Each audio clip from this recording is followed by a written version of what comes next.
টি-20 বিশ্বকাপ খেলতে গেলেও ভারতের বিপক্ষে গ্রুপ পর্বের ম্যাচ বয়কটের সিদ্ধান্ত নেয় পাকিস্তান। পাকিস্তানের এমন সিদ্ধান্তে বড় আর্থিক ক্ষতির সম্ভাবনার মুখে পড়েছে আইসিসি।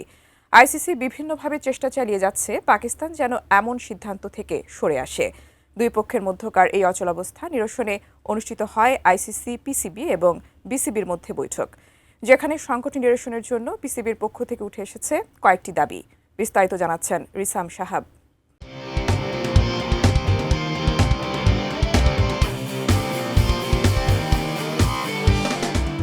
টি-20 বিশ্বকাপ থেকে বাংলাদেশকে বাদ দেওয়ার পরে টালমাটাল ক্রিকেট অঙ্গন।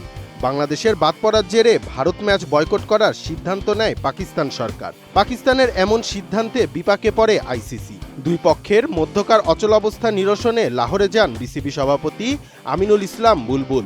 সেখানে অনুষ্ঠিত হয় আইসিসি, পিসিবি এবং বিসিবির মধ্যে বৈঠক।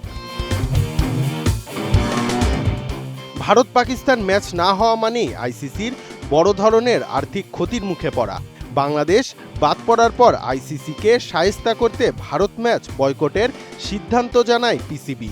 এতে বিশ্ব ক্রিকেট সংস্থার সঙ্গে তাদের তৈরি হয় অচলাবস্থা। তবে এই সমস্যা নিরসনের আভাস পাওয়া যাচ্ছে।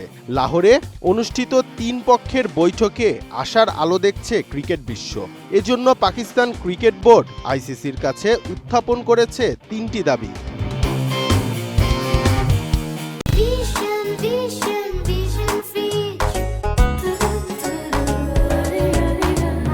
আইসিসির পক্ষ থেকে সম্ভাব্য পরিণতির বিষয়ে সতর্ক করা সত্ত্বেও পাকিস্তান তাদের চিরপ্রতিদ্বন্দ্বী ভারতের বিপক্ষে ম্যাচটি বয়কট করার সিদ্ধান্ত নিয়েছিল।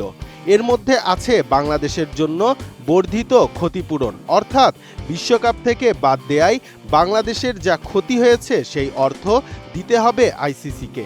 এছাড়াও আছে টি-20 বিশ্বকাপ থেকে বাদ পড়া সত্ত্বেও বাংলাদেশের জন্য অংশগ্রহণ ফি নিশ্চিত করা এবং ভবিষ্যতে বাংলাদেশকে একটি বৈশ্বিক আসরের আয়োজন সত্ত্ব দিতে হবে আইসিসিকে। এনডিটিভি আরও জানিয়েছে, ভারতের বিপক্ষে ম্যাচ খেলতে পিসিবি কর্মকর্তা মত দিলেও বোর্ড চেয়ারম্যান মহসিন নাকভি এ বিষয়ে আগের অবস্থানেই আছে। অবশ্য চূড়ান্ত সিদ্ধান্তে পৌঁছানোর আগে তিনি পাকিস্তানের প্রধানমন্ত্রী শেহবাজ শরীফের সঙ্গে বৈঠক করবেন। নিরাপত্তা ইস্যুতে বাংলাদেশ ভারতের পরিবর্তে শ্রীলঙ্কায় খেলতে চাইলে অস্বীকৃতি জানায় আইসিসি। ভারতের প্রভাবে অন্যান্য দেশকে পাশে পায়নি বাংলাদেশ।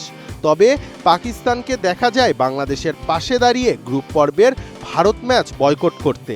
তবে এবার আর্থিক ক্ষতির ভয়ে পিসিবি এবং বিসিবির শরণাপন্ন হতে দেখা যাচ্ছে আইসিসিকে। রিসাম সাহাব, এটিএন নিউজ।